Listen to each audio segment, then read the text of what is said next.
It's a Friday fact. Friday, Friday, Friday. It's a Friday fact, yeah. I've been waiting all week for this. A new fact every Friday. It's a Friday fact. One of the things I enjoy most about Microsoft integration services is how they constantly evolve. Features get improved, new capabilities are released, and sometimes names change. And today's On This Double Friday fact is all about one of those small but slightly confusing name changes that the Logic App team decided to roll out. The field that we used to know as comments, then renamed to notes, is now called descriptions.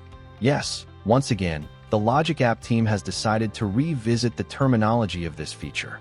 Let's do a quick trip down memory lane. In the beginning, we had comments, just like in most programming languages. This made perfect sense because the purpose of the field was to allow developers to leave remarks or explanations about a specific action in the workflow. Then came notes. At some point, Microsoft decided to rename them with a more Office 365-like look and feel, similar to Word.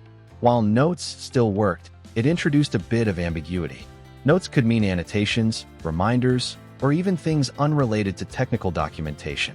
Some developers felt that Notes sounded less formal. Now, we have descriptions, the new, and hopefully final, name. I do not know if this aligns much better with standard documentation practices. In my opinion, I do prefer comments. However, compared to Notes, in this case, when you describe an action, you explain its role and purpose inside the workflow. It's more professional and easier for teams to understand.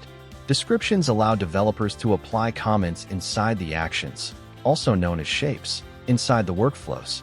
This is a common and basic task that developers do in their code, independent of the language they are working with. This is purely a cosmetic update.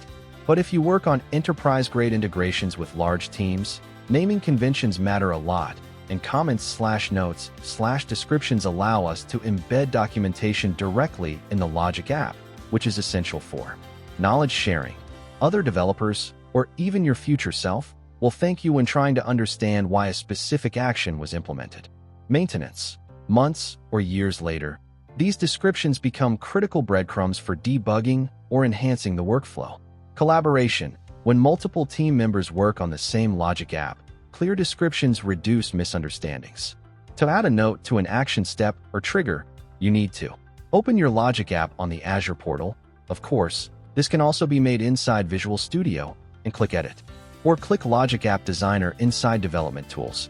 Then, on your action or trigger, click on the three dots to open the option list, and then choose to add a description. A new description section will appear on the action or trigger configuration panel, where you can enter your comment. Once the comment is entered, you can exit the action step by moving to a new action or collapsing that action. Will this be the final name? Only time will tell. But for now, when you document your Logic apps, remember, comments equals notes equals descriptions.